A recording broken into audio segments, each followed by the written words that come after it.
Hey, welcome back to Mysterious Goings On. This is Alex, your host. I am thrilled to be back with you after a little bit of a break. And actually, this is kind of a middle of the break, if that makes sense. We did a really good run the first part of the year of shows for this season, and we've got plenty more we're working on that's going to be coming up in our next couple of months. We'll be getting those put together and recorded and put out there for you and your listening pleasure. I just want to take a minute today. I'm testing out some new equipment, first of all, so I'd love to know what you think about the audio mix, if it sounds a little better than usual, sounds the same, that kind of thing. The other thing is, I had something happen to me. It was really interesting and not without some minor trauma. So I'm pretty attuned to my health. I think a lot of you longtime listeners know that. You know that I work out a lot, and I run, and I do kickboxing, and I try to watch what I eat. Probably my biggest indulgence being just too many cocktails on average per week, that kind of thing. Hey, we all need a vice, right? But in general, for a man of my age, my advanced years, I'm in pretty good shape, right? So the other day, I do my annual eye exam, which is one of the benefits of having health insurance that's decent, is you get some built-in eye checks, and that's important. And usually I've sailed right through them. In fact, until I was 40 years old, I had better than perfect vision. If there's such a thing as better than perfect vision, I had it. Well, it's been a few years since I was 40, and I needed the usual things like reading glasses and that sort of stuff, but generally I'm in good shape. So anyway, I go in, and they are doing all kinds of eye exams on me, with these machines. They've got a new machine that checks for certain eye diseases, that checks the eye pressure, and it was one I'd never seen before, and they used that one on me, and in addition to the old standbys I was used to. And the tech kind of goes, well, that's interesting. Okay. And then she says, well, the doctor will talk to you about that. So I go in the doctor, and she looks me over and is making a lot of sounds herself. And then she says, well, look, I think you've got glaucoma. Just like that. And I'm like, what? You're joking? And I said, no, I'm fine. She says, do you have glaucoma in your family? I was like, not that I know of. Checked later, and I don't. And she says, well, you apparently have glaucoma, or the beginnings of it. So it's good we caught it. So what we'll do is we'll get you started on some. And I'm like, wait, are you sure? And she says, well, not 100%, but it sure looks like it. I said, well, can we double check again soon just to see? She says, well, yeah, we can do that. So she says, come back in a couple of weeks.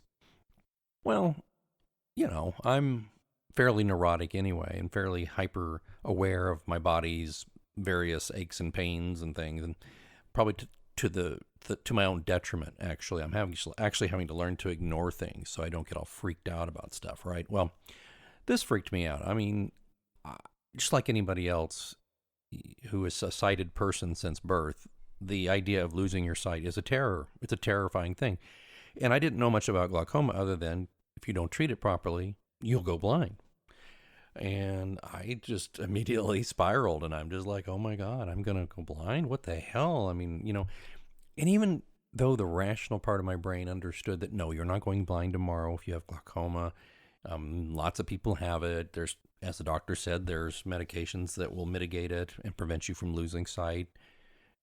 I think it was just the idea that, pardon the pun, this unseen thing creeps up on me and is threatening to take away my vision, and, what runs through my mind is, oh my God, as long as I'm around, I want to be able to see my daughter's face. I want to see her continue to grow.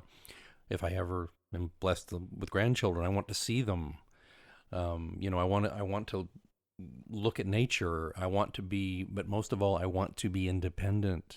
Now, understand, I am not, as a sighted person, fully understanding of what life is like for someone who doesn't have sight. So I'm sure if you're a person who is not sighted listening to this show, to a degree, you're probably think I'm funny for freaking out so much about it, because you live probably a very full life. But understand that for somebody who's been sight dependent his whole life, that's a terrifying thing, right? All these different scenarios, and I'm a writer, and I'm thinking, oh my God, I write by composing at the keyboard, and what if I couldn't see my words and read them back to myself, and how would that work? And I got so completely ahead of myself on all this. I mean, it's actually kind of amusing knowing me, how neurotic I get. But it's also not amusing considering that some of my neuroses is genuine built-in stuff from my childhood, which I won't get into here. Nobody wants to hear about that. But anyway, and I'm just of course seeing this as yet another example of the built-in obsolescence of the human body. You can take very good care of yourself and still get sick and still start to lose the things that you're dependent on, lose the very systems in your body. If you're looking at your body as if it's a car or something, you can take very good care of a car. You can change the oil every 4,000 miles or whatever. You can make sure the shocks are taken care of, blah, blah, blah, blah. But eventually it's going to wear out. This, in addition to some other things that have crept up in my advancing years, it was just like a crushing thing. And I was scared and I was depressed and upset. And everybody I talked to, so when I talked to my wife and my best friend and one thing, and they're all like, "Oh, don't worry, my mom had that, and she just had new lenses put in." I was like, "No, these are not cataracts. This is something different. This is not something you can just fix, with a new lens. This is anyway." So, what's interesting in my research for this, so I go and I look at, okay, after I've talked to everybody about this, I'm like, "No, you don't understand. This is what it is, and they can treat it and all this stuff, but it's scary and all." So I go and I thought, well, what did I do to deserve this, right? You go through these stages, right? So I go and I look at a website, and it's like, 10 tips to reduce your risk for glaucoma, right?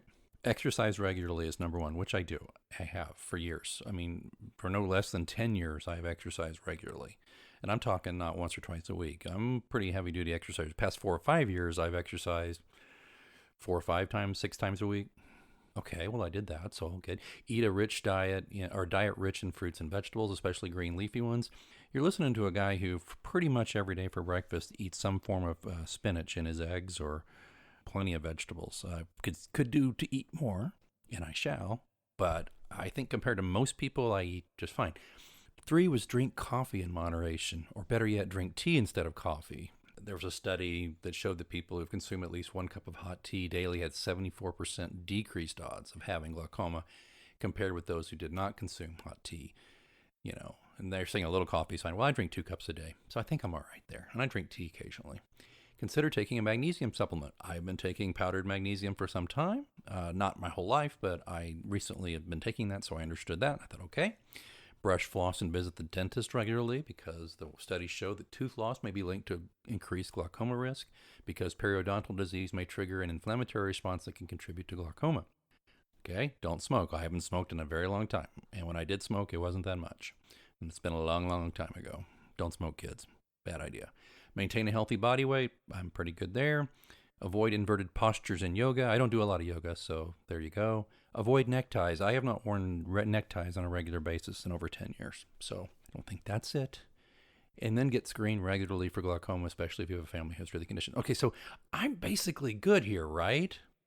So why the heck, is this young doctor of mine saying you have glaucoma? Why do you have intracranial pressure? I guess it'd be helpful if I backed up and said, told you what is glaucoma. Well, it's a complex disease in which damage to the optic nerve leads to progressive irreversible vision loss. It's the second leading cause of violence. Did I say that? It's the second leading cause of blindness. There are several forms of it, but basically there's pressure in the eye, and that starts damaging, I believe, the optic nerve and causes blindness. You start losing vision first, your peripheral vision usually, and then you just start losing a lot. Anyway, so here I am with the why me syndrome, right? I'm all like, oh, why me? What did I do? Because I always feel like when something like this happens that it's somehow my fault. Just another way I was raised. It's like if something bad happens to me, well, it's usually because I must have done something to cause this, right? I hastened this decrepitude by doing something stupid, right? Well, that's my makeup. That's my psychology I've got to work out. All right, so I did do this, though. I'm getting better about these things. I decided I was not going to WebMD this. I was not going to, beat it to death. I was going to put it aside until 2 weeks later when I had my new eye exam to check it out and just see if there was an anomaly or check it out. So I go back in and we start the tests again, and they pull out the little gun. It's basically the new puff test, which checks the intracranial eye pressure. And I'm getting ready to do it, and the text says to me, now, this is that new thing we did. And I said, yeah, 2 weeks ago I did it. She says, yeah. Now, make sure you don't hold your breath, because even though it's kind of counterintuitive because somebody's kind of putting a gun to your eye, if you hold your breath, it'll skew the results.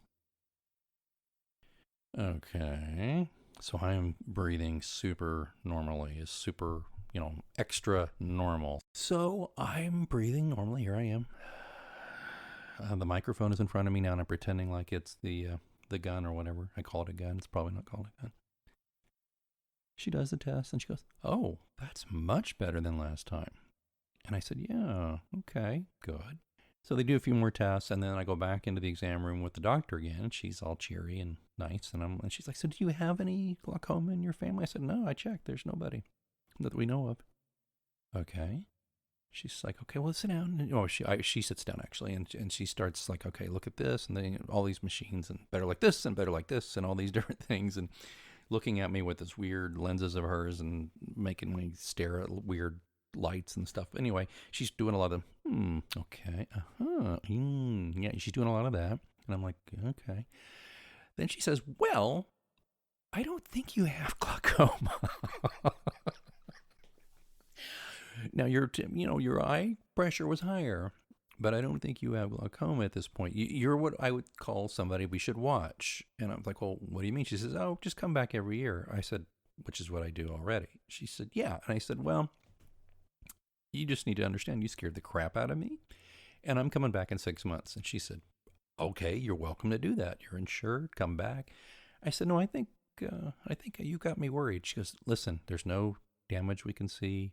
I don't think you have glaucoma. You're on the edge. You could eventually have it if things don't, change too radically. 10 years from now, you could have it. And I'm like, well, let's see how we do in 6 months. So I actually, though, I was not mad at her. I could have actually just kissed her, but that would have been very inappropriate. Just because I was so relieved and excited. I could have kissed the tech. I could have kissed the guy who makes the lenses outside. I could have done all those people. I could have kissed everybody in the waiting room, but I didn't. I didn't kiss anybody. I just smiled and paid my bill or whatever, and made my appointment for 6 months, and got to my car, and of course texted my wife and said, oh my God, you're not going to believe this. I don't have it. And I mean, we're all relieved, but we're all like, oh my God. So what I think it gets down to is this one thing, my friends. When life hands something like this to you, the key thing here is to breathe normally. Breathe normally on these tests you're given in life. Holding your breath and tensing up can often cause an injury or skew the results. That's my lesson to you for today. It's my lesson to myself. You're going to get older. If you're privileged enough to become elderly, that means you survived a long time. And if that happens, the car you are driving in, this body, is going to start to fail. You're going to have bad knees or arthritis, which I have arthritis too, but not too bad. Your vision's gonna fail. You're gonna lose some hearing. I've lost hearing. We'll talk about my hearing aid adventure in another episode. The point being is all you can do is breathe normally. Try not to obsess about it. Do the treatments that you're given and live your life. So that's kind of what I'm doing. And I wanted to kind of get this story related to you while I was thinking about it. And hopefully it gave you a chuckle or help you pass the day or a little bit. But we'll be back with more episodes with other people. We're going to interview some wonderful folks coming up. We've got some interesting topics coming up. Don't forget, pilotscross.com. You can find everything there. I'm on Amazon.com. We've got some information coming your way soon about the Omnibus Edition coming your way in October of 2019. Hard at work on the stories for that.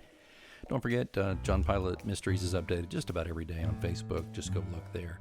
I hope you're doing well, and I just advise you to just keep breathing normally. Get through as best you can. And until next time, keep reading.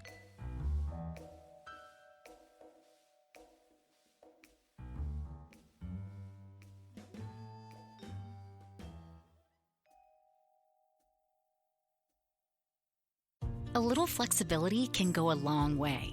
By refinancing your new or used auto loan with PenFed, you can lower your monthly payments for more flexibility in your budget. You can even schedule your first payment for up to 60 days from the date of your refinance. Calculate how much you could save at penfed.org/auto-refi or call 1-800-247-5626 to apply. Membership is open to everyone. To receive any advertised product, you must become a member of PenFed, insured by NCUA. A little flexibility can go a long way. By refinancing your new or used auto loan with PenFed, you can lower your monthly payments for more flexibility in your budget. You can even schedule your first payment for up to 60 days from the date of your refinance. Calculate how much you could save at penfed.org/auto-refi or call 1-800-247-5626 to apply. Membership is open to everyone. To receive any advertised product, you must become a member of PenFed, insured by NCUA.